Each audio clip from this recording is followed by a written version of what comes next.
Hey everyone, so here are some reasons why betas might not make very good first fish or very first pets. Number one here is there are a lot of myths out there about betas. I mean, a lot of myths, like even where they come from, size of their tanks, things like that. And these myths are very easy to fall for, and a lot of people do. So one is be careful of those myths. There are a lot of them out there. Number two here is this kind of goes along with the myths, but people say they can be in very small tanks. I mean, they make a quarter of a gallon tanks for beta fish. They are specifically marketed towards beta fish. That is just not good. They really should be in these days. I recommend at least a 5-gallon tank. But there are a lot of tanks out there again that are just marketed towards betas. People that do not do actual research, that just go to a store and see these tanks, go out and buy them. And then, of course, being too small a tank over time is very stressful for your fish.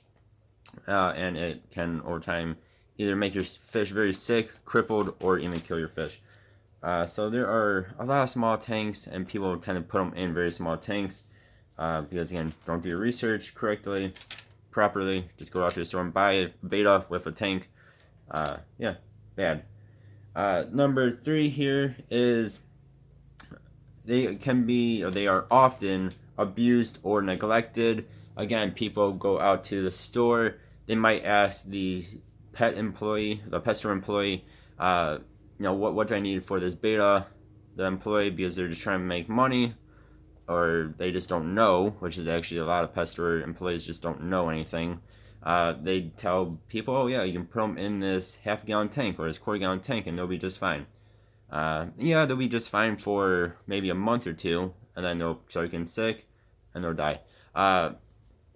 Then two, I mean, again, people just don't do research, do their own research at least, and they trust people that might not actually know anything, just because they are store employees. So they are often abused and neglected. And again, it just isn't good. Two, I mean, a lot of people will buy betas for their young kids. I mean, 3 or 4 year old kids that don't really care. They think they want to fish, and then 2 days later they're bored of the fish. And then the parent just stops caring about the beta themselves, and bad things happen.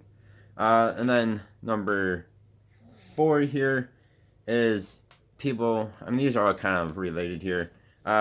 People just quit doing proper care for the fish, so they're not doing water changes. They didn't cycle the tank correctly first, or they didn't cycle the tank at all. They just bought the tank, filled it up, threw in their fish. They're maybe they're overfeeding their fish, or they're only feeding them like once a week all the time. Just not taking correct care of their fish, especially not doing water changes or doing complete water changes where put your fish in a different tank, dump out the water from their actual tank, fill it up with water again, and then putting the fish back in there. Again, that can go along with neglect or abuse if you want. But yeah, so there are 4 reasons why betas might not make great first pets. And really the thing here is just do your research. Make sure your kid actually wants a beta and is not going to get bored of it in 2 days. And two, bigger the tank, the easier it is to take care of. There's any little tiny fluctuations in a small tank can end up killing your fish. Whereas if you have a bigger tank, little fluctuations such as water temperature, tiny bit of ammonia or something because you didn't do a water change for a month or something, or a couple months, is not going to affect a big tank, whereas it will completely destroy or could completely destroy a small tank. Alright guys, thank you all very much for watching. Hope you have a good one. Goodbye. I appreciate you.